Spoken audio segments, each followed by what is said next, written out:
Hi there, and welcome to episode 39 of the Pure Joy podcast.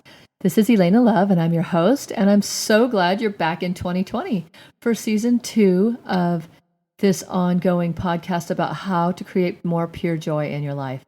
Whether you're interested in changing your diet to a more clean, healing, healthy, whole food diet, or you're interested in raising your consciousness through learning about ways that other people have done that, or you're interested in healing emotionally or spiritually, you are in the right place. And today I am talking to Amara and Rainbow Dreamer, and they're actually two of my friends that I met in Bend 3 years ago when I first moved here, and now they have become close friends that I've actually done some ceremony with, some different kinds of ceremony. Dreamer's a shaman, and Amara works closely with him, and they do amazing work together.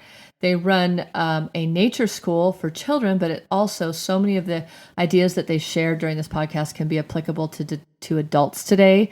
And like how much we missed out on by not being exposed to this as a child, and how important it is to be exposed to nature, and like all of the aspects that they talk about. You're just going to be so, it's so simple, the things that, they talk about, but it's also things that can be life-changing. So I'm really excited for you to hear that part. And then we get into talking about Kambo, which is a ceremonial frog medicine that is legal in the US. So I've done it here quite a few times with them. And we talk about our stories and how it's transformed our lives.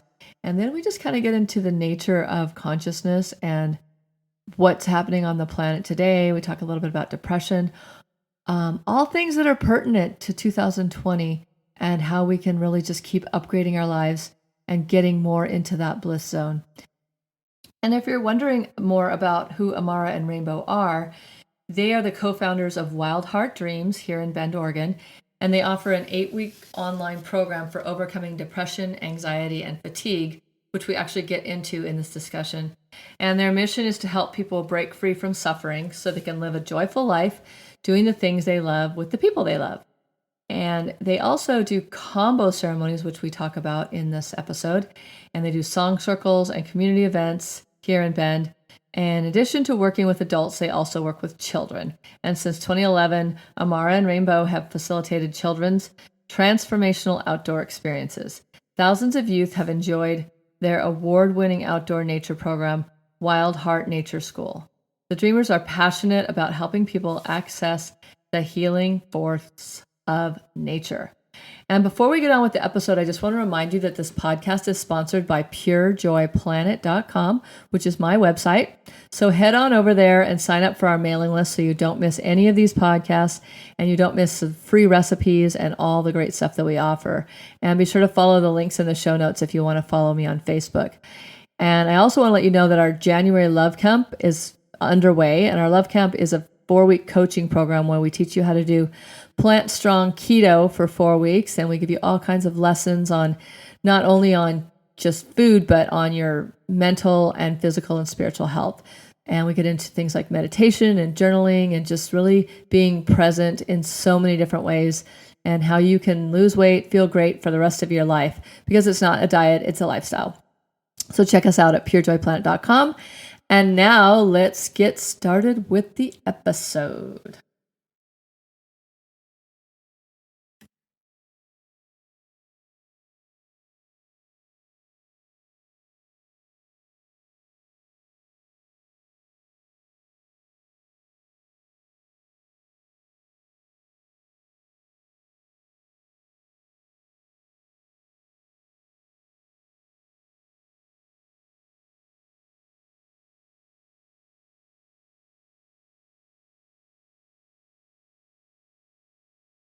All right. Hi, guys, and welcome. This is Amara and Rainbow Dreamer of Wildheart School and Wildheart Dreams and Wildheart Nature School. Cool. Yeah. Yeah. And I've known you guys since I moved to Bend. I met you like 3 years ago.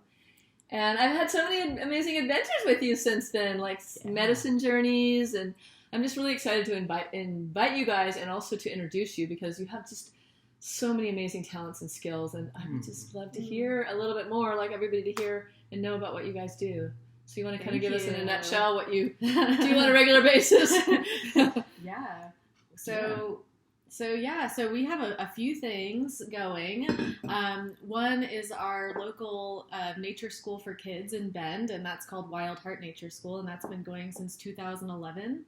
And we run classes and camps year-round for kids ages 2 to 13, and we do a variety of, themes that are all fantasy-based, so everything from witches and wizards to dragon riders to hobbit and fairy hunters, and within that, we're not only exploring the imagination, but we're also teaching them nature skills and like survival and camouflage and shelter building and wild and edible medicinal plants.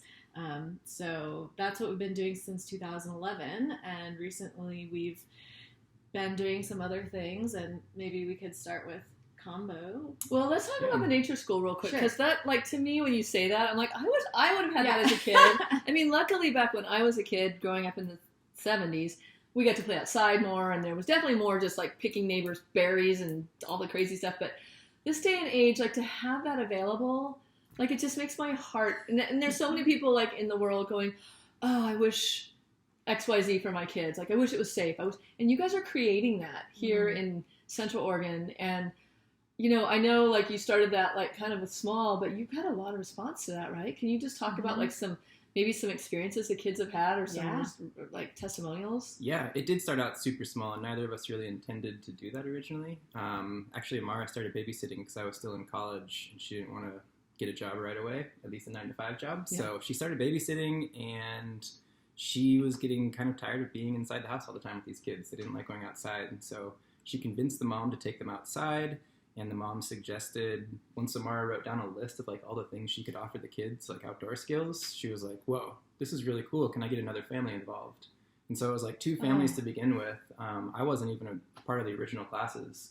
And then from there, it organically grew into, like, a homeschool offering, which started pretty small again, but then kind of exploded into what it is today, which is a full-fledged, we're not a full-time school, but we're a field school where we have stuff going all year round. And yeah, it is. That's kind of what I realized really quickly, was that a lot of people coming into Bend, because we have a ton of new influx into this community, a lot of these kids had no access or understanding of how to play, what I would consider play. Right? Like, they sit inside.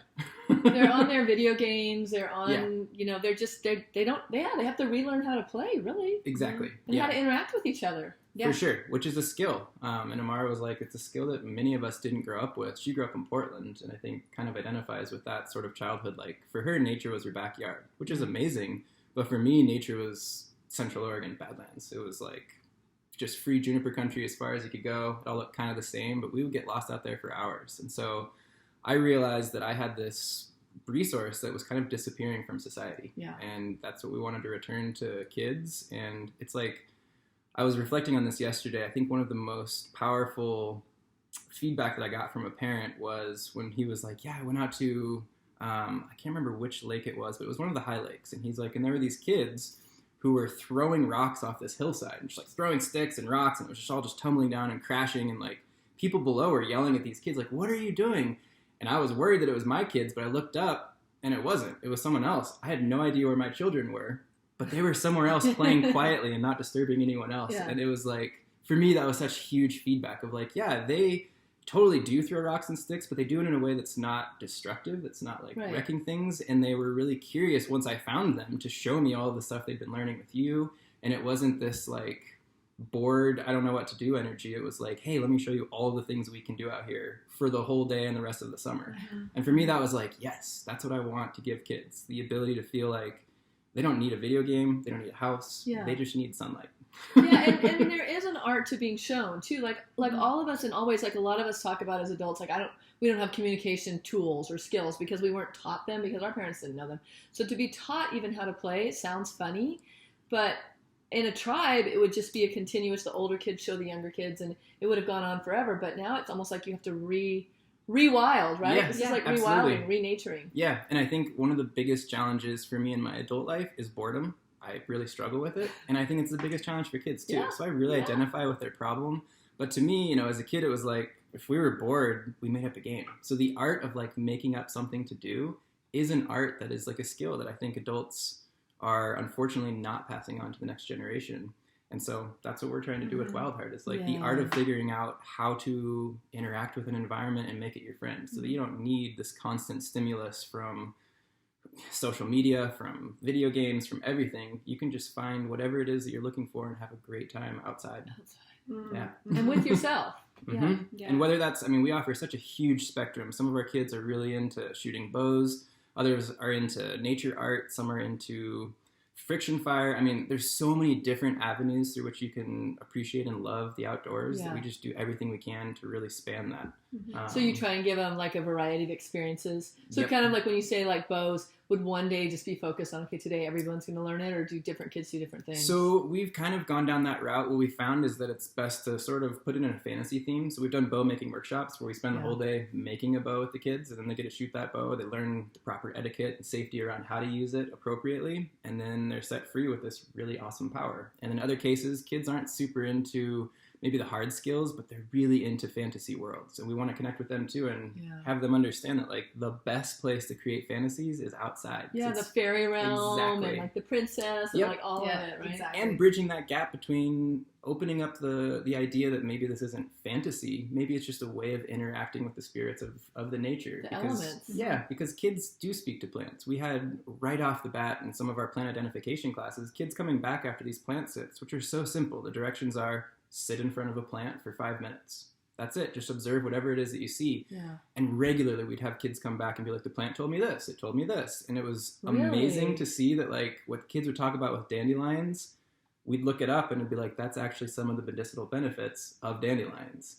So for us, it was like, we cannot interfere with that connection that they already have. We just need to foster and support it and make it stronger. Because if a kid's speaking to a plant, we want to keep that skill alive.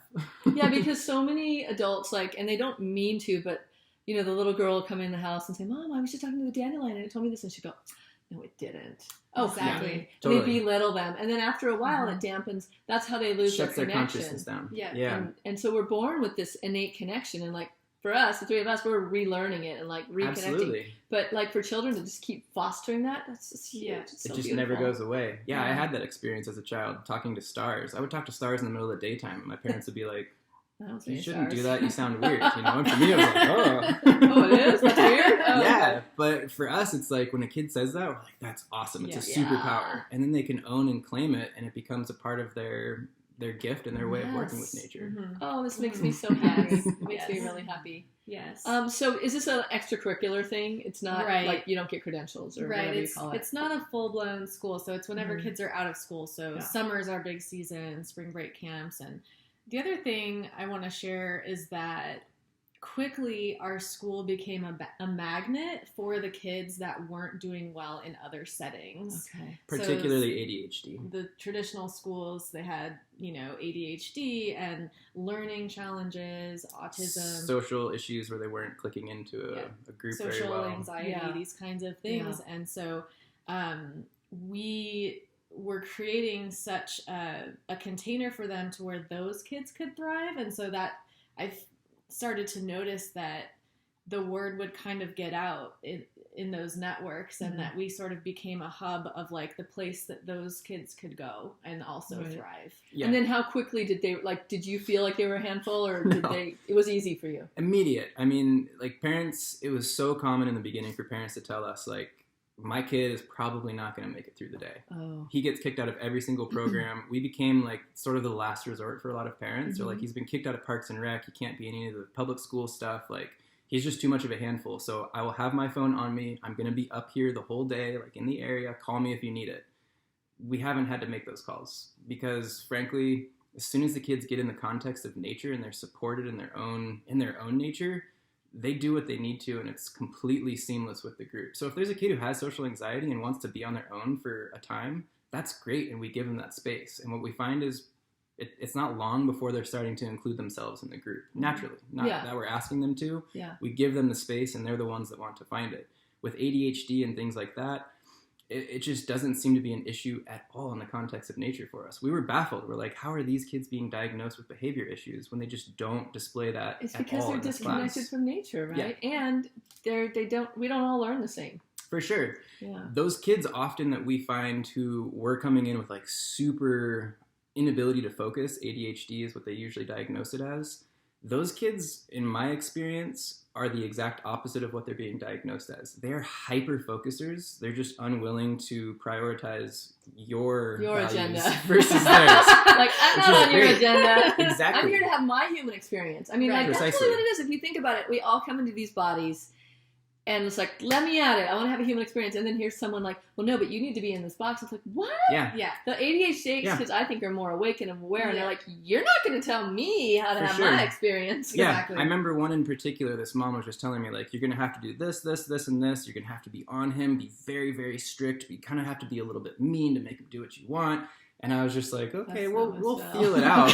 And she's like, he just can't stay focused. He will just be gone.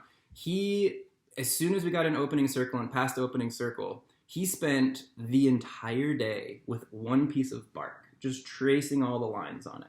Which for me was like, this is not a normal activity for a child to be this focused on one thing. This kid is a Yeah, hyper-focuser. hyper-focused. He was just focused on, he was He's just, going to be a good engineer or something. exactly. And I would go ask him, like, what are you looking at? And he would show me, like, oh, I'm just following the lines, like, there's little roads. And he was just immersed in this world. And I gave him the space to do that. And it was totally great. The next day, he played wonderfully with the rest of the group. And it was just like, he was a normal kid. Fresh air and grounding. Do you guys want to talk a little bit about grounding, like the earth, like the earth under your feet? Yeah. Because I go talk for about it. that one a lot. For sure. Yes. Yeah, well, just simply, our bodies being in physical contact with the earth has all kinds of healing benefits. Yeah. And I mean, everything from immune system boosting, that's kind of the main one that I think of is like, it has sort of this effect of just like making you strong. Mhm. And I think too, like the spiritual connection of being in physical direct contact with the earth, it's like that's where we come from. Yeah.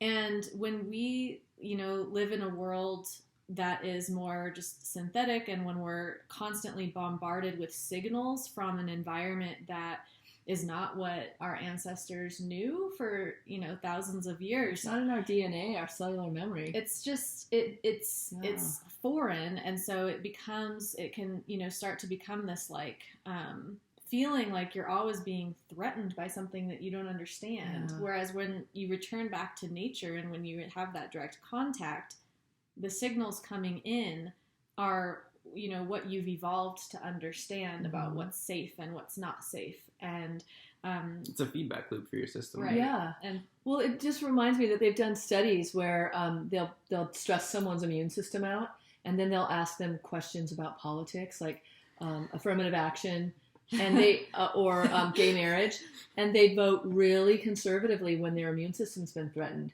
So think about kids that like are disconnected from nature. Basically, your immunity is threatened, or some part of you feels like there's not enough, or there's threat. So you're going to react as a kid in a classroom defensively and like mine. Yeah. Versus nature, you look around and there's plenty for everyone. Exactly. There's thousands of rocks, thousands of sticks, Totally. thousands of places to sit. Yeah. And suddenly it's just you lose interest in having to claim something because there's no threat. Exactly. And you recognize that mirror, that everything out here is kind of the same, but also completely unique and different. Mm-hmm. And you see that in yourself of like, all kids learn differently. So we give them the space to learn how they want to learn instead of forcing some little box on them. Mhm.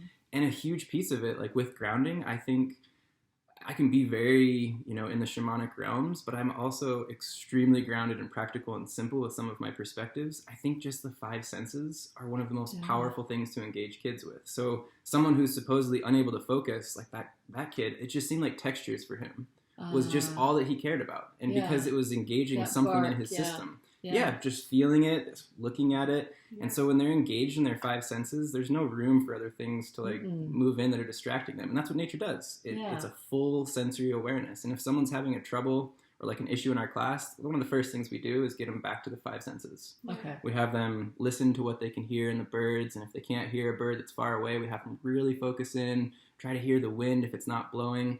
Anything that gets them involved in some sensory awareness where they're having to focus intensely on it, their system just immediately calms down. That's present moment. That's what we all sit around and meditate in front of a candle for. When all you have to do is go outside and listen for the farthest bird. I learned that. And then you're in the now because you can only listen for that one thing. And then present moment. Exactly. And we do incorporate a lot of mindfulness in the classes, not only nature-based mindfulness, but just body-based mindfulness and conscious-based mindfulness. I think probably the favorite game of our kids is this game called Talbot's Game. And it's like a psychic training game. It's what the CIA and FBI use to train psychic spies, but also to train just regular spies. Really? It's a way of totally. It's a very simple game where you just wherever you are, you can play. You close your eyes and someone asks you a question about something in the environment. So when we play with the kids, it's usually like what kids are wearing, because it's a very easy thing for them to orient to. Everyone closes their eyes and we'll ask someone, okay, there's a person sitting to your right. What color are their shoes? And they have to search in their consciousness without opening their eyes and looking. And most of the time they don't have the answer. What we tell them is the point of this game is not to get it right. It's to see an image in your mind. If you can see an image in your mind, report to us what you see. That's the right answer. It doesn't matter if it matches the reality or not. Yeah.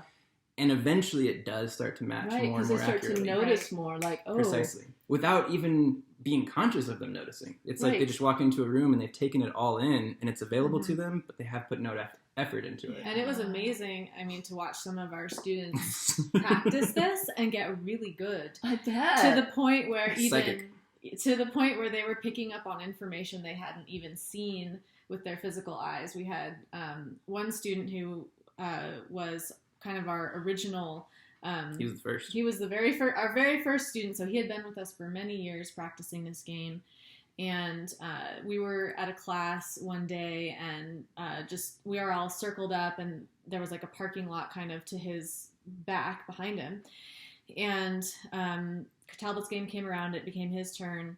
We asked him, do you want an easy, medium, or hard? He said, extra hard or something like super that. Duper hard. Super duper hard. So we were like, okay. So there was a car that pulled in behind him. His eyes were closed at this point. His eyes were totally closed. He didn't see it. And a woman got out with her dog, and we just said, all right, so a woman just got out of the car behind you with a dog. Describe anything you can about the dog.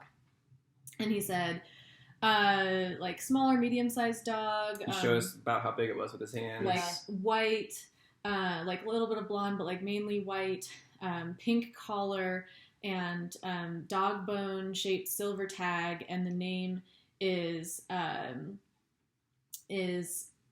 Henry. That's right. And that's detailed. He was getting down there. He even gave us a phone number on the tag. I get up and I run over. Because they were pretty far away at this point, like walking down the trail. So indeed, he gets all the details. I look close, pink collar, silver bone tag. White dog. He got the name wrong. Instead of Henry, it was Maggie. Okay. So it was very close on the name. But that was just one example of when we were like, whoa. This is real. This has turned a corner. That's remote viewing, kind of. Or it's 100% remote viewing. Yeah. It's what they train remote viewers. It's a game they train remote viewers with. The only difference is in remote viewing, you end up with more targets that you've never seen before. Yeah. But you start off with things that you have. So all I can say about this is if you're a parent listening right now, get your kid. I mean, I wish I could go back and, because I know I have such intuitive skills and powers. If they would have been honed from a young age, think about how different everyone on this planet would be. Yeah. Totally. Yeah. It's so true. And it's not hard. It's not like a lot of work. It's fun. Yeah, it's just part of who you are. Yeah, exactly. And that's the thing. You're bringing them back to their real selves versus their thinking they need to play a video game selves. Exactly. And you tell kids that they can develop their psychic powers with this game, all of a sudden they're into that game and they're super like involved and invested in it. And you tell them like, oh, we got to go learn some math. They're like, wait, I don't want to do any of that. That doesn't relate to my world. That's right. Exactly. Like, I used to think that all the time. How does this relate to my world? Like, I had to memorize all the 50 states and their capitals and a random lake or something. And I'm like, when am I going to use this? Yeah. Even to this day, I don't even care what the capital of Florida is or whatever, you know? Like, it doesn't really matter. Yeah. Exactly. But that I could use. Yes. Precisely. And it is applicable in survival situations, because sometimes kids do ask us like, this is really sweet, but why is this nature? We're like, well, number one, it's your nature. Yeah. This is a skill you have. Exactly. Number two, if you're lost in the forest, you're going to be going over your mind all of the landmarks you saw. Your brain is hardwired to do this, and it's a natural state. Yeah, we're always paying attention and trying to recall these details. The more you've practiced it, the more you might be walking by a stump that you're like, whoa, I remember that stump. I don't know why, but I have seen that, so I'm obviously headed back the way I came. And that can be the difference between calming you down and keeping you in a calm state to get home and having you panic. And I've been in both of those before. Yeah, absolutely. Calmness always wins. Yeah. Yep. And so what about future? Do you guys see yourselves like expanding the school, or like can you see it being all over the world? Like do you guys have any visions on that? That's a good question. Yeah. Yeah, I mean, right now it's local, and that's really beautiful for us. And there's we've definitely gotten some questions about expanding other folks using our curriculum, which we're really honored that they would ask. So that's definitely a potential for the future, is to share the curriculum. And, there are other nature schools, besides ours that work in a similar model. And so if you just, wherever you live, maybe Google nature school to see what's around if you do have kids. And they're all different, a little different flavor as well. Yeah, Ours has very much of a holistic kind of fantasy, spiritual component that a lot of the others don't have. But there are some out there that have those as well. But we definitely bring our own flavor to it. A lot of the curriculum was developed by us. So Right. And I think, too, like, going back to the video game thing and how sort of the difference between outdoor play and video game play, or this synthetic, like, the people who are making those video games have studied children and have studied their psychology and know exactly what they like. Interesting. Yeah. And when we first got into this, actually, that was 9 years ago. There was very little research done outside of that context. Most of the research for kids in nature was advertising and video games. Yeah, because they were trying to figure out, how do you hook these kids? Because it was very obvious to any researcher who spent any time around children. You put them outside, they're completely engaged. Mm-hmm. So how can we put that into a video game and keep them captivated, keep them engaged? And so I think it's not to say that a child should never play video games. Of course. But it is just something to be aware of, that they're hacking your child's brain. It's going to be giving them this synthetic level fulfillment where they're on the surface, they're going to feel like they're getting something that their brain wants, but in actuality it's not a full expression of that desire. The full expression and the full what their brains are actually asking for is engagement with nature in these particular ways of, hands-on. Touching, smelling, hearing, seeing, all of it. Mm-hmm. It's just even the smell of fresh air when you walk outside, like from being in a heated house in the winter, I'm like, oh, yes. Or from being in a really polluted city and then getting off the plane somewhere clean. I think this applies to all of us, though. Like, I would like to see adults doing nature school in the summer. Yeah. And I just had a thought, too, about, like overeating is what came to my mind, or, like, unconscious behavior, whatever we want to call it, like addictions. Yeah. And I think it starts with that. Like, we get removed from nature and then we're never really satisfied. It's so true. The food it's kind of nature. Like it's, I don't know, like it's like we're trying to find things to satisfy that bottomless pit when totally it's just outside your front door. And that's a huge part of our teaching too, is like you don't need pristine nature to connect with it. One of the biggest things, like one of the best places that I played as a kid was construction sites. Oh, your backyard. It's your backyard. Yeah, that was usually my backyard, was construction sites in Bend. You don't have to so stop thinking, oh, I don't live in Central Oregon, like I have to. Like, if you have an apartment and there's a little grassy area that you can go read a book in on a blanket. If there's somewhere you can find a bug on a piece of grass, watch that bug for a while and see what it does. See if you can mimic its movements. We did that in Sedona. We were on this beautiful walk behind Cathedral Mountain, or it's called Cathedral Rock. And there's this river that if you find the back trail, which I know about, it leads up to it. And I was with 3 other friends. We were on this ecstatic dance bus tour, and we were out. We saw this grasshopper laying bugs into the ground, or laying eggs into the ground. Her torso was like halfway descended into the earth. I don't know if you guys have ever seen this. I have. The 4 of us were just mesmerized. I remember we stood there we waited for her to be finished. We were just like, and it was like the green of her against the red of the rock that she was in. And like, it was so fascinating. It was like a meditation. Totally. Wow, and that's something that obviously you have now ingrained in your consciousness. And if someone asks you like, hey, do you know how grasshoppers like reproduce and lay eggs? You'd be like, yeah. And it's not learned from a book, right? It's something when you see it, it's like you remember it from that point forward. And the colors are so vivid in my mind still. Like, I could tell a whole story about that day from just that central focus point. Yeah, absolutely. And that's what that's what every day is like out there with these kids. Something happens in nature. We've come to just completely lay down in front of nature and our trust 100% in it, because every single time magic happens. Like, you never know how it's going to happen. If it's going to be, in some cases we have huge sightings where like we're all in a circle and a mink comes running right through the middle of our circle. That's an amazing one, and it's really obvious and the kids all freak out. But then there's little subtle ones like that where a child just has some moment where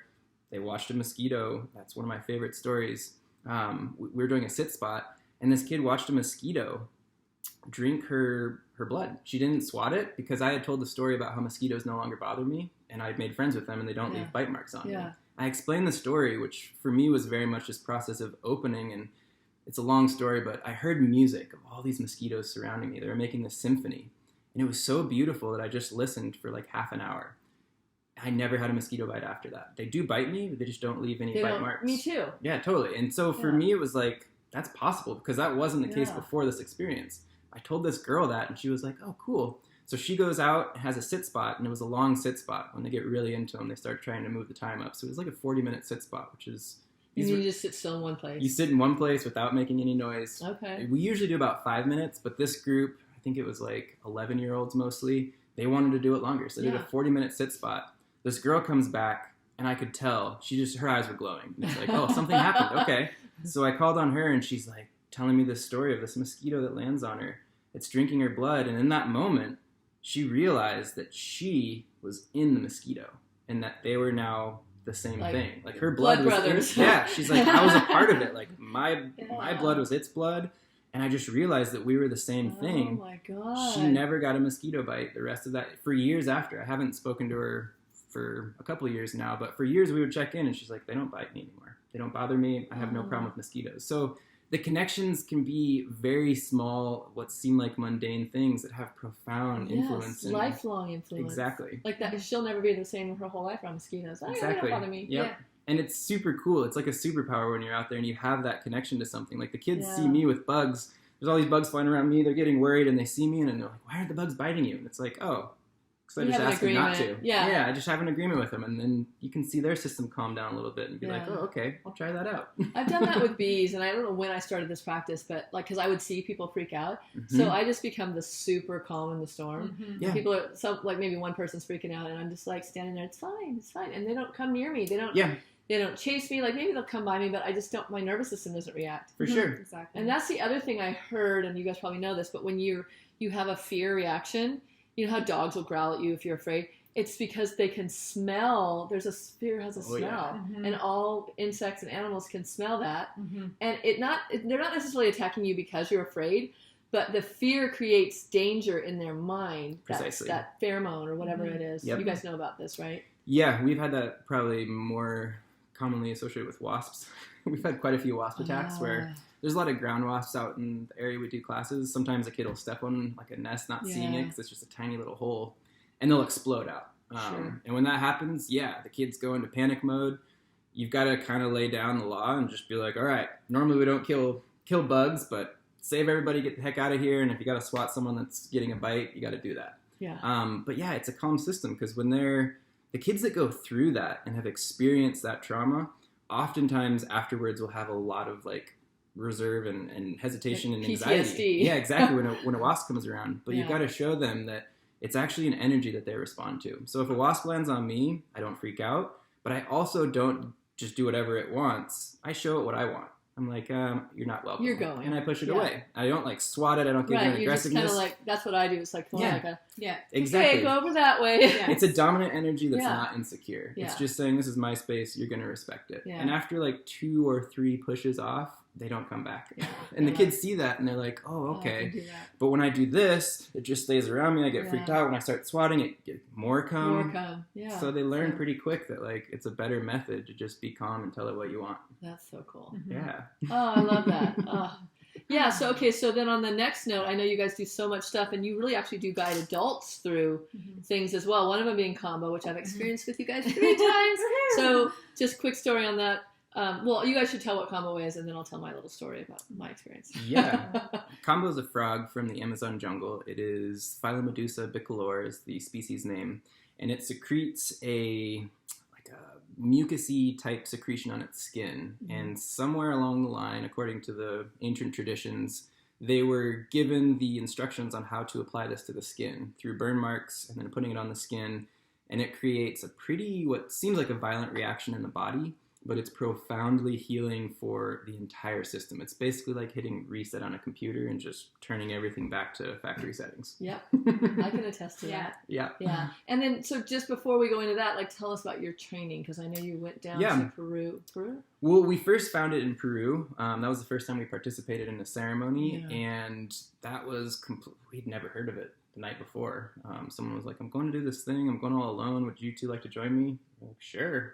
Sounds good. Vomit. You're adventurous. Okay. Yeah. Sounds great. Exactly. Fun. Let's go vomit. Yep. And it was super bizarre for me, at least. It was like Amara, I think, had the experience of feeling very much like, oh, this is home, or like something familiar. It felt familiar, at least. It didn't feel like home. Yeah, okay. For me, it was just like, this is the most alien thing I've ever felt in my life. Yeah. And also the most effective. Like, afterwards, I was in such a space. That first one for me was just like, oh, I'm holding a lot of anger. And I don't think I'd ever recognize or realize the extent to which that was actually influencing my health and everything about my life. And so for me to see that, having done a lot of other plant medicines working up to that point, just in one ceremony and feeling so clear of a lot of that energy was just like, this stuff is the real deal. Yeah. So we started working with it on our own. We talked to some people down there about how to do that as safe as possible, but it was very much us just kind of experimenting with this secretion on our own and with each other. And then eventually I went to do a training with the IAKP, which is an organization that's largely just trying to train as many people as possible to do this as safely as possible so that we can keep it in good standing with the law. Yeah. Okay. So, and just so we're clear, this is legal. It's not a hallucinogen. Right. Yep. It's just the secretion of a frog Yes. that causes a purging reaction. Yep. So it's non-psychotropic, but it does have, I mean, it's not subtle either. Yeah. And so it's it's legal because it's not listed as a scheduled substance. So basically the authorities they're aware of it. And I believe personally a huge reason it's remained legal is because pharmaceutical companies are studying it. They're really trying to break down how these peptides work, mostly because virtually all of the peptides pass straight through the blood-brain barrier, which is very unusual for anything to do in the body. The body only allows things that it wants through that barrier. So it's like receiving Kambo in a weird way. Yeah. And so the pharmaceutical companies are like really interested in that property because they can put pharmaceuticals on those peptides and then they go straight to the brain. So that's why they're... Oh, I see. So that's what they want. They're trying to break down the peptides. They need to get through that blood-brain barrier. Precisely. So virtually all of the research that's been done in Kambo, again, has been done by pharmaceutical companies. I know, because I've been Googling it, and there's not a whole lot out there. And can you spell it just so people listening? Kambo. Some people call it Kambo. We call it Kambo. It's a Brazilian word. I think it probably be more accurately pronounced Kambo. Okay. But we call it Kambo. Yeah. Yeah. And I mean, from my experience, I actually, the third time I did it, because I did it 3 times. And so Amara had been telling me about it, bless you, for a while. And every time I admitted to her when we were on this long walk at Smith Walk, and I go, just so you know, every time I see that email, I just delete it. I was so resistant. I don't know why. Well, I knew why, because it's not fun, but it's like 20 minutes of going through this process to get all the benefits. It's so worth it. So first time I did it, so your body kind of flushes, and Dreamer, you were administering everything. And I remember it not being so bad. I was like, okay, this isn't bad. And yeah, you purge, but it's just, you drink a half gallon of water. So it's just water coming back out of you.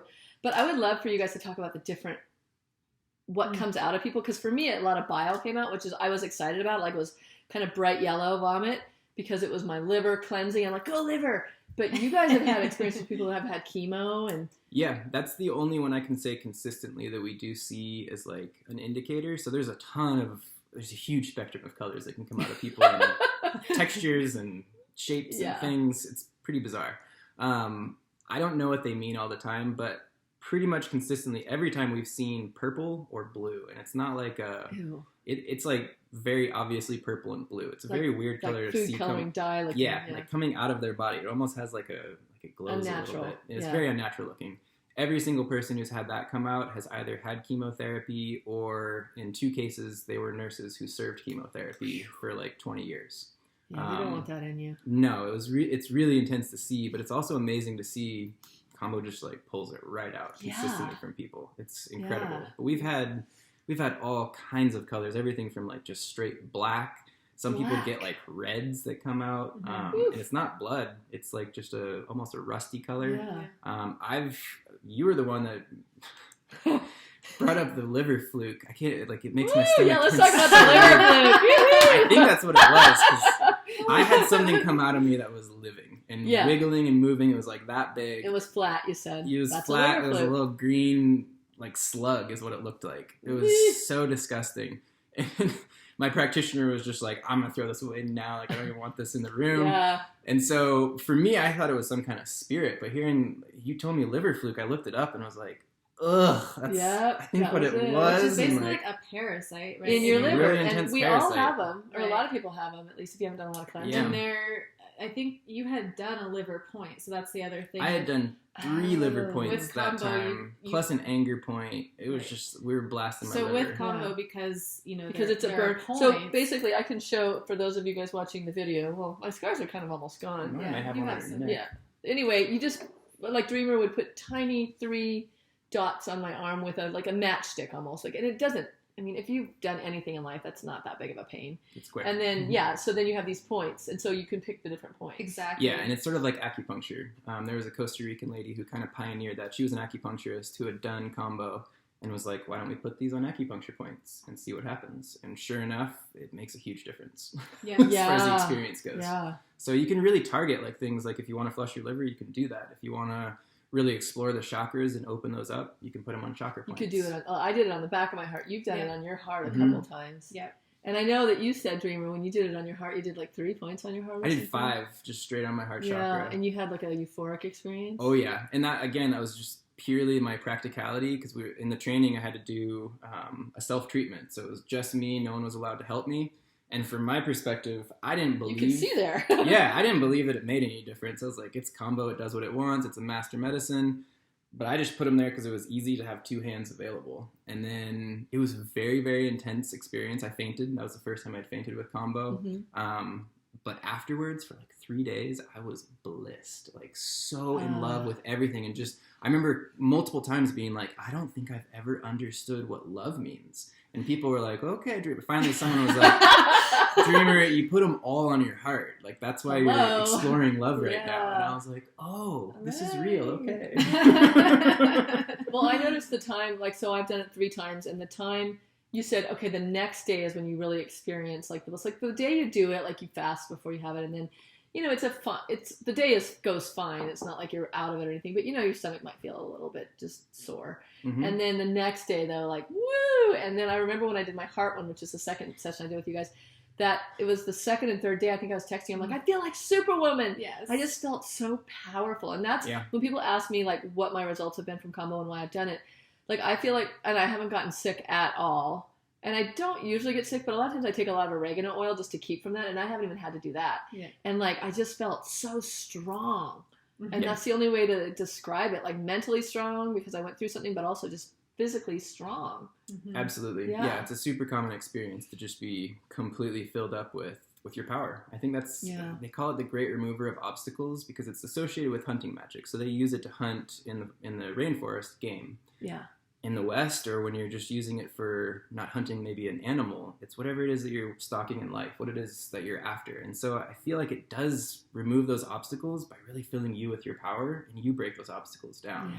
But it feels like Kambo is removing them all for you. But actually, it's But just you're returning doing you to it. your power. Well, I mean, the fact that you and I tell people this when they come to my detox and stuff, like the fact that you showed up, number one, and then Yes. your higher self brought you here, because, like, most people, I consider us among the 1% of the planet that is willing to do this stuff, but the rewards are so exponential if people only knew.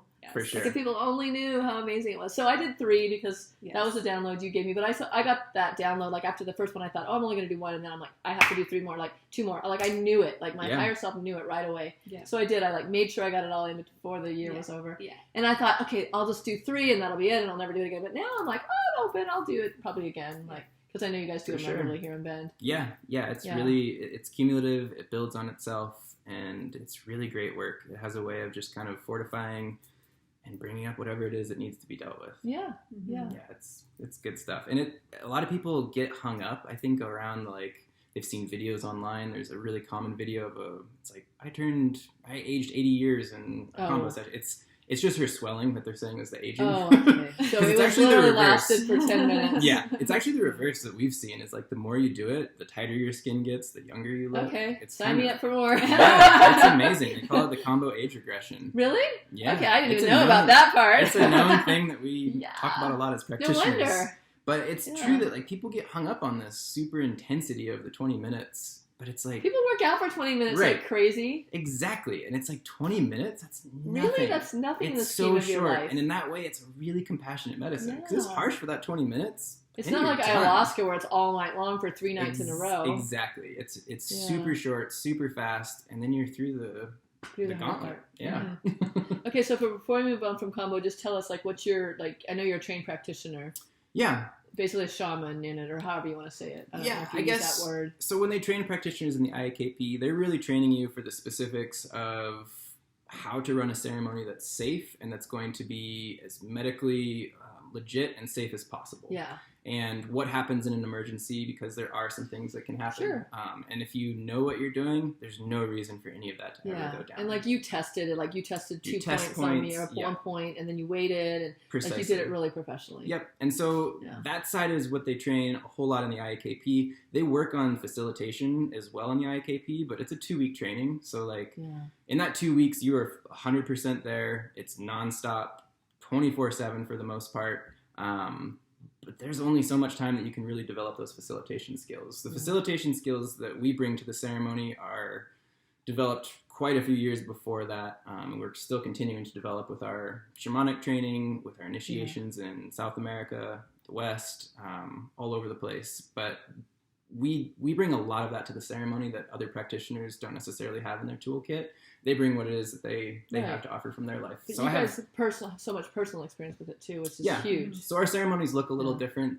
Every practitioner is going to look different because they're bringing what they have to it. So we bring a lot of songs that I love yours out of the Kambo circles that we bring into them, and I even sing that Kambo song when I'm not in Kambo. For sure. Yeah, nice. So Amara, just tell us before we move on to the next topic, just because I know you've had some profound experiences from it. Yeah. I mean, I would say Kambo has been like such a teacher for me in surrender, in also my physical health, because, you know, as a teenager, I had a lot of different health issues that I was able to get to the other side of through diet. Mm-hmm. So I had like chronic UTIs, chronic yeast infections, a lot of chronic infections and immune system issues. Yeah. And I was able to clear a lot of that up with fasting and diet, but it would still occasionally cycle back around, and I would still occasionally experience those things. And once I started working with Kambo, I never had another yeast infection, UTI. I mean, I will say, you know, I've had like the cold and the flu, but like definitely more rarely. And then I would say like on an emotional, spiritual level, there was like right after Dreamer came home from his training, he wanted to put me through a little initiation. Here we go. Let's practice on wifey. So, exactly. So we did really intense amounts. Yeah. So we did like a 3-day like intense Kambo initiation where, you know, he was serving me large amounts of points. I am very sensitive to Kambo in the first place, and he did also a consultation with me coupled with it, which was so powerful, and so much just deep healing came from that particular 3-day time. And I've probably done Kambo at this point, I don't know, maybe 20, a lot. 30 times. Yeah. But this 3-day window was so powerful because it was coupled with the consultations and just me kind of revealing more and more layers of things. I mean, one thing I can say is that it became really clear to me how I gave my power away to others for so many years of my life, and Kambo was just like, take it back, reoriented me completely to just really being in my own truth and my own power and not giving that away so easily, and finally taking action on a fungal infection that I had had in my toe forever that I had just been ignoring, and it didn't end up being the Kambo that actually healed that, but it just put a fire under my butt for me to realize, why am I ignoring this thing? And I got it taken care of. And so it's multidimensional healing. You know, Yeah. it does heal you on a physical level, but it also removes the obstacles to whatever like your healing journey is. Whatever's holding you back from doing what you need to do. And you might find like the right teacher or the right healer or just whatever it is that's like the next step on your healing path through Kambo. It's multidimensional, and I think, I guess one last thing I'll say about it is just for feelings of fear or just anxiety or those kinds of things, it's such an incredible teacher in facing that. And you know, when you face your fear then and you go through that portal, you come out the other side feeling fearless, and you come out the other side feeling stronger. It's like that. You go through it and you're like, wow, you just feel stronger for having gone through it. Exactly. Like, that's mental toughness. And I talk about that a lot. Yeah. Amara has been watching my process with David Goggins recently. I've been really into David Goggins for the last few days. If you aren't familiar with him, he's a wonderful motivational human. And a huge part of what he says is like, no one's going to do this but you. You've got to show up and do it. And that's the biggest step, is just showing up to be there and going through that process. And like, I think one of his phrases that he kind of coined is embracing the suck. Sometimes you just got to embrace the suck, and Kambo shows you that like no other medicine, because you can struggle and fight through the whole thing and it's really rough, or you can just actually embrace that horrible feeling. How much did this hurt? Oh, is that really that uncomfortable? Let's see if I can make it more uncomfortable. And when you do that, you purge really fast, you feel better, and it's way less painful. Just by simply embracing it and saying, okay, this is what it is. And that's such a huge lesson for life. We resist, we procrastinate.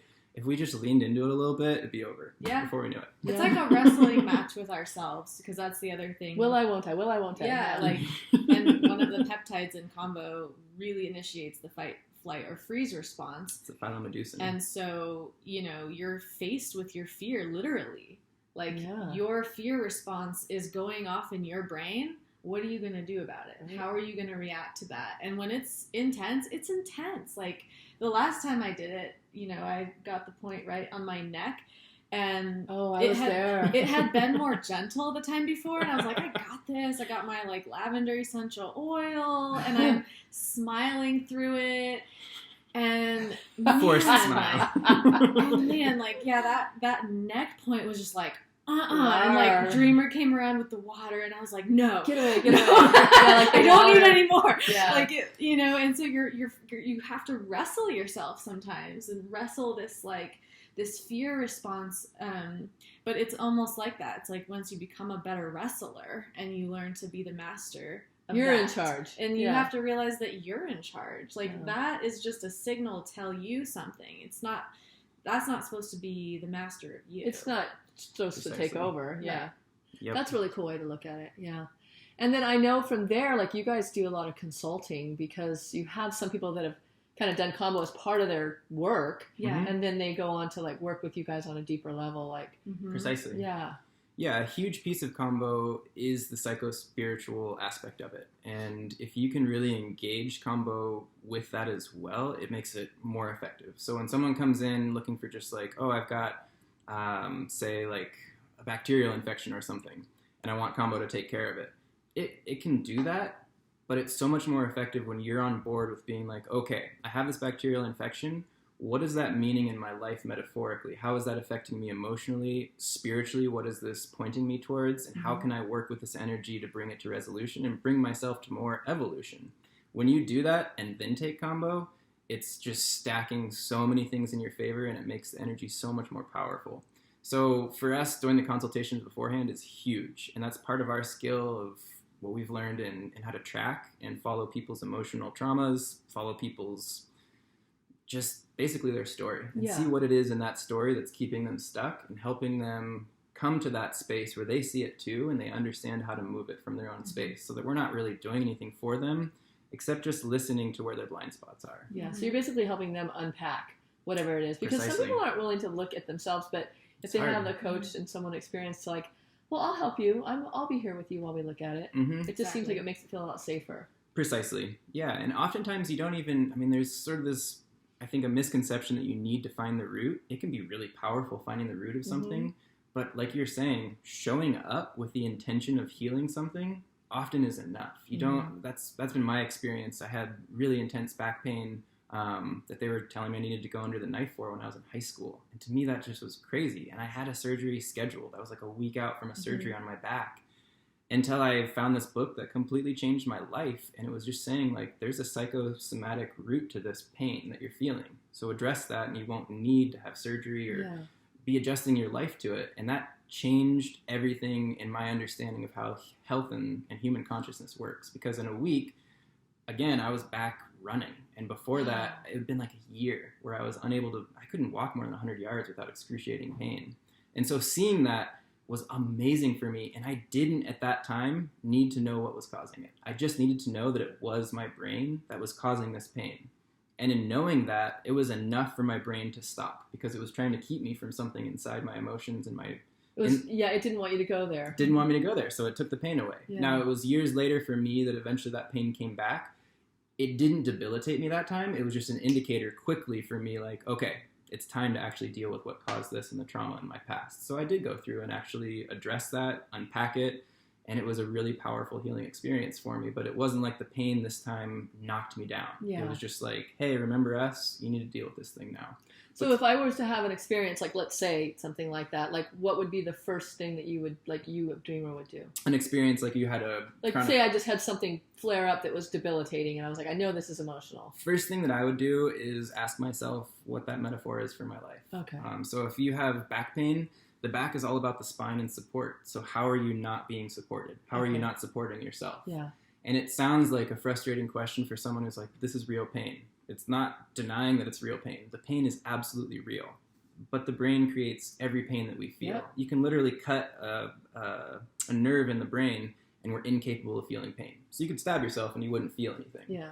Which is That's dangerous because those people die quicker. It's true. It's very true. Don't do that. Don't do that at all. But the point is, like, pain is literally created by the brain. It tells us when we're feeling pain. So if you're feeling pain in a place that shouldn't be feeling pain, it's not like no you didn't do for it. anything. Yeah, if our body can heal a broken bone, it should be able to heal this little thing in your back. Yeah.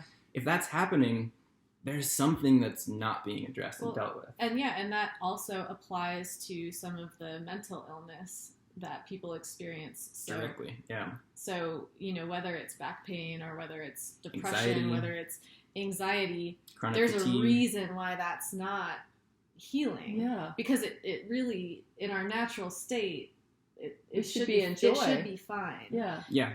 And we really have seen that. Yeah, absolutely. And it's more often than not it's the psychology that's not behind it. Because in my case, I've had multiple health, like healing crises, and almost always I'm in line pretty good physically. Like I have a decent diet, I've got my physical shape under control.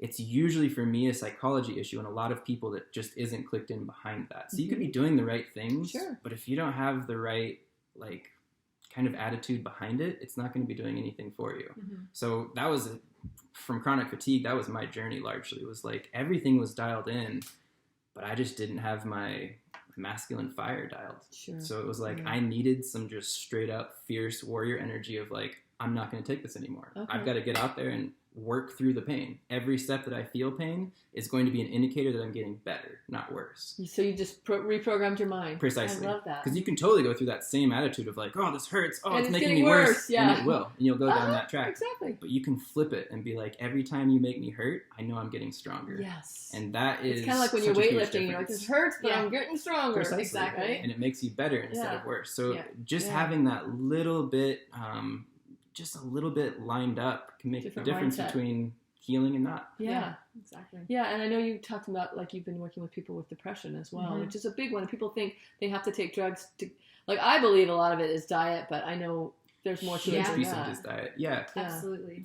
Any one variable can make a major difference. And it's usually like, ironically, it's usually one or two things for people that they just don't have, and it's their blinders. Yeah.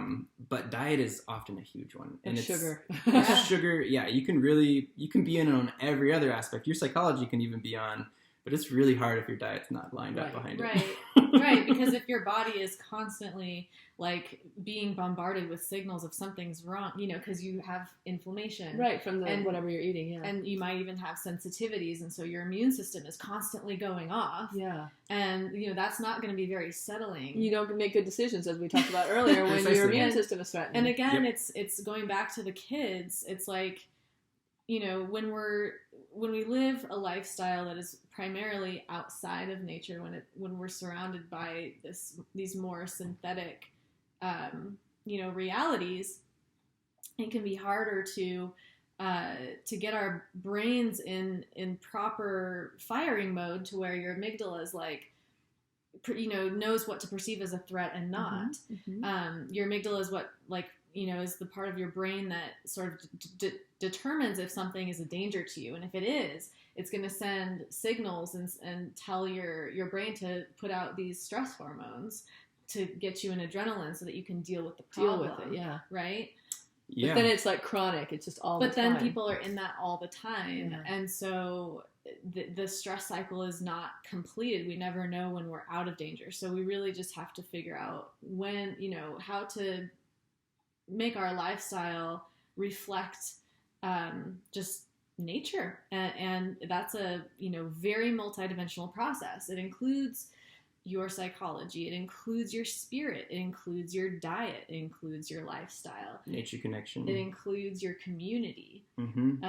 There's so many aspects, and when we just look at it from this perspective of, you have a, you know, brain chemistry issue, so let's give you a drug, that's not only masking the symptoms, it's never going to go away like that either. And then it's hard, you know, it's hard to get off of those things too once you get on them, and then then you end up in an even worse spot. Yeah, and at best, like, you may take away that particular symptom, but what you have is like a system that's boiling over, and what you're seeing as the symptom is just the boil over. So if you cover that, and it's like, you haven't made that better necessarily. Even if that symptom goes away, it's just going to boil over here now, because you haven't stopped. Exactly. It's like those cartoons where they tape one part and they're like, blah, blah, blah. Whack them. Yeah, exactly. Yeah, precisely. And I think, like, especially like the people that we've worked with, it's like when they're in the moment of that emotional, mental pain and struggle, you know, they want something that's reliable. And I think that's why people turn to allopathic medicine so often. Is because they've seen it work on people. They've seen it work. I'm using air quotes. There's a lot of belief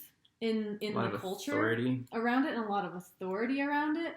And so what we've seen, though, is like in working with those people and then just giving them a more natural route that's actually like a lot more healthy, is going to actually deal with the problem and help them overcome it. Like, actually address it so that the symptoms go away on their own. It's a natural thing that your body can heal. You just need to bring it back into balance. And just giving them that certainty that, like, no, the healing power is within you. Yes. Like, we all have the power to heal. Yeah, we're masters. Our body is so powerful and capable. Our consciousness is so powerful and capable. And there's a level of this too that, like, is kind of, you know, at a certain level of mastery, nothing really matters. You could be trashing your body. You could be drinking booze. You could be eating pancakes. Exactly. You can do all of that if you're at a very, very, very high level of mastery. But to get to that level honestly requires you to first purify your diet, purify your spirit, and get to this place of understanding.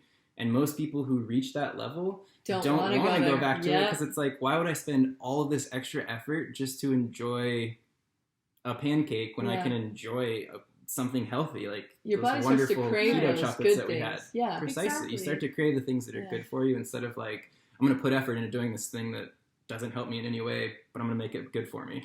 Well, and I remember Abraham saying that, for people that listen to Abraham Hicks, which is this person who channels about law of attraction, and she said, you know, yeah, you can eat the chocolate cake, but you have to, you know, and you could totally transmute it, but it's a lot more work than just not eating the chocolate cake. And that always stuck with me. So I'm like, true. Why should I work so hard on transcending and transmuting things when I can just eat something else instead? Right. We have enough on our plates these days to not have to worry about making every single poor decision that we're making a good decision. Yeah, it's too much work. There's enough affecting us that we don't have control over. I think there's this beautiful connection between us and the earth.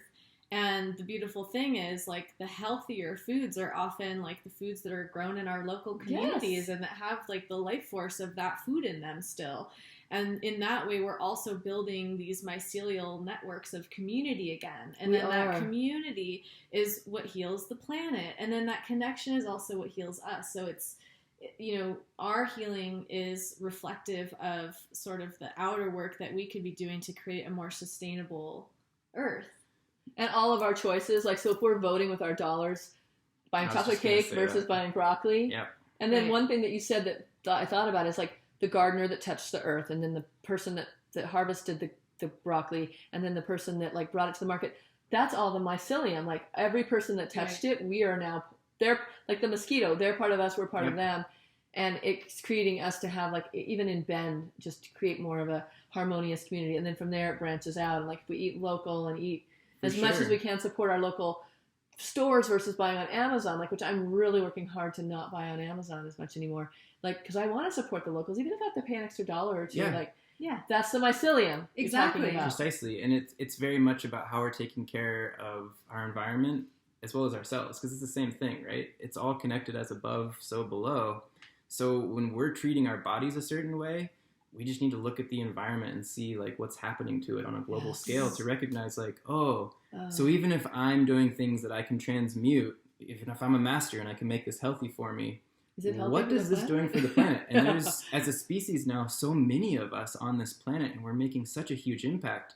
We no longer have the luxury of being able to be selfish like that and not think bigger than ourselves. Exactly. We have to start thinking about how our personal decisions are also affecting the nature around us, because they're not disconnected.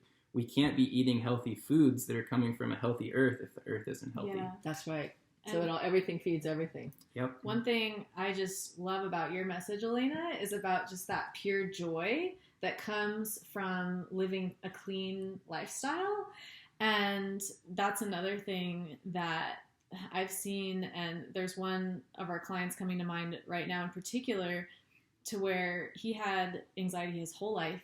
Mm-hmm. He got into drugs, like serious drugs, because of his anxiety. Okay. And then got off of the drugs, but was still on the anxiety medication when he came to us.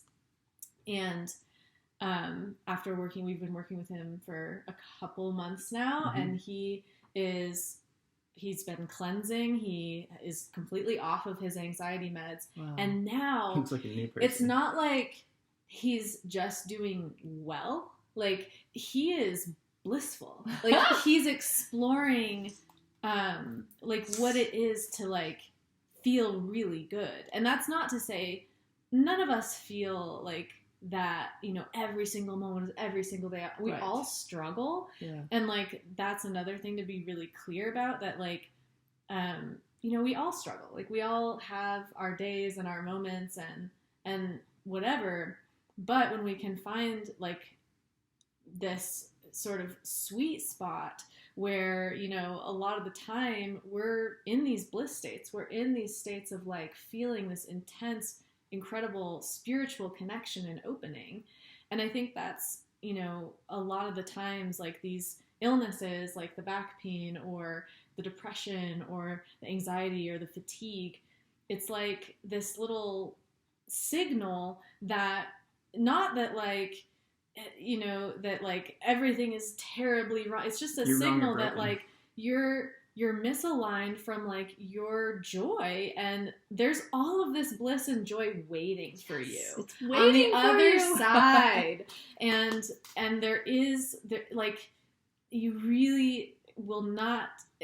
Allopathic medicine is amazing. Like, if I'm in a car accident and like you're with me, Elena, like please don't take me to like the crystal healer in town. Like, take me to the ER. Like, let's be practical here. There's a time and a space for the allopathic approach, but when it comes to a lot of these chronic illnesses, I mean, there are just options that will lead to more long-term health, that will lead to more self-discovery, more spiritual opening and connection, and less dependence on things that are just going to keep putting toxins into our livers and, keep sort of altering our consciousness in ways that are just distracting us from this beautiful portal that is just saying, come in, I'm here for surrender, you. Come in and then come out the other side and be a completely, new person.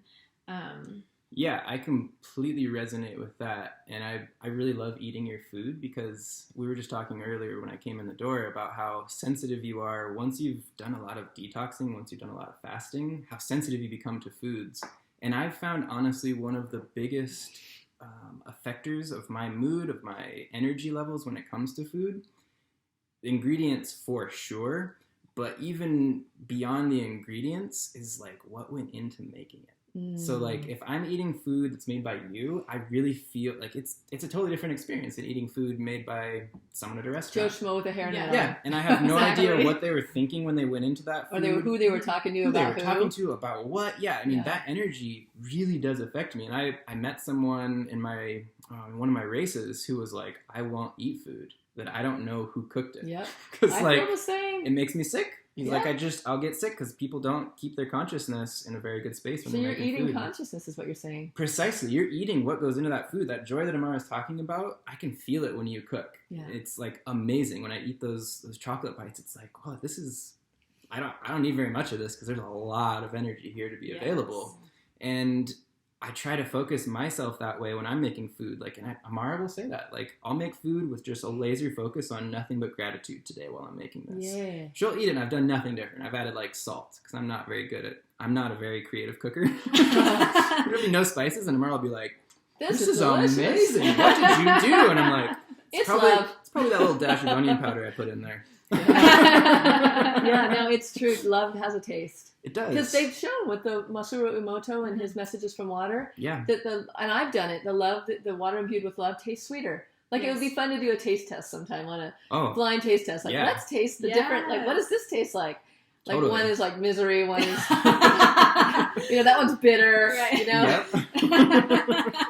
So true. Oh, that's so good. Okay, so I just want to ask you both, each individually, a question is, like, what one thing, I'll start with you, Dreamer, could someone do today that's listening to kind of like start moving themselves more towards joy? More towards joy. Oh, man. Put you on the spot there. Yeah. One thing you can do to move more towards joy, I would say slow down. Find something in nature, even if it's a bug or a leaf. I know it's wintertime, but slow down and take 2 minutes just to notice something you didn't notice about that before. A tiny little thing, even if it's looking at a mountain. That could be a big thing, but finding something in nature, slow down, and just take 2 minutes for nothing but observing what is in front of you. To me, there's nothing more childlike than that curiosity. And when you're returning to that curiosity in your childlike state, that's pure joy to me. Yeah. All right, I'm putting that in there. What about you? Yeah. That's a good question. Well, I'm going to say gratitude, and I'm going to add that, I think a lot of times when we have a gratitude journal or when we're going through our gratitudes, it can be very intellectual. Mm-hmm. Like, oh yeah, I'm grateful for my house, and I'm grateful for my job, and I'm grateful for this or that or the other thing, and it can sort of stay in this realm of the mind and the intellect, which is good to like get it rolling, but to really like drop in on an emotional level to that which we appreciate and love in our life can be so powerful. And few people in my life have passed away this year, and it's just given me this immense gratitude for the people in my life, for my close friends, for Dreamer, for you, Elena, just this really deep level of appreciating what we have from our hearts, and just thinking back to like those moments where we've just felt that like high level of joy and just being like, wow, like how amazing is it that I get to feel that? Yay. Yeah. Oh, I love that. And then last is, how can people find you? And I'll put all of this in the show notes for you guys, any links. Mm-hmm. Yeah, so the way to find us on Facebook is we have a Facebook group called Temple of the Peaceful Professional. And we also have a Kambo Facebook group called Oregon Kambo Community. And we're on Instagram. Our handle is @Amara Dreamer. And we have if you're interested in our nature school, we have wildheartnatureschool.com. And then our coaching website for adults, we have an 8-week program to help people overcome depression, anxiety, and fatigue. And the website for that is wildheartdreams.com. So okay, that's and all is of there our stuff. one site that like they can link to? Like, do you have links on one of those sites for Yeah. everything else? Yep. So Which one would that be? on my Instagram, the little link tree has all of those. Okay, so there you go. So we'll link all of that stuff you said, but just go to Amara Dreamer on Instagram. At Amara Dreamer on Instagram. Yep, and then everything is Easy under the peasy. link tree. I know it's like Okay. a bazillion. We do a lot of different You guys things. are busy people. So, as if I didn't know. Oh, well, thank you guys so much for joining me on this snowy Monday morning. yes, Thank you. thank Great you, to have you Elena. guys. Yay. Thanks for tuning in today, and I hope you got a lot out of this episode. Be sure to subscribe to this podcast so you don't miss anything. And if you're watching this on YouTube, then subscribe there too. And feel free to go and give us a rating and review, comment, ask questions, send me an email at podcast@purejoyplanet.com. Head over to the website for free recipes, a free juicing course, all kinds of information on our blog. I just like to give you as much free information as possible. And of course, you can support us by purchasing a course, or actually, better yet, purchasing products instead of going on Amazon, giving us your business so that we can continue this podcast and continue to bring you free information, because I love doing it and I want to keep doing it. And your feedback helps me because I know you're listening. And if you can share this with a friend, that would be even better. And go back and listen to all of 2019 and even half of 2018 when I started. Lots of great information on there, from medicinal mushrooms to healing your brain to cold plunging. There's just on and on, all kinds of biohacking, diet advice, just lifestyle advice. So hope you're enjoying this podcast, and be sure to tune in next time. See you then.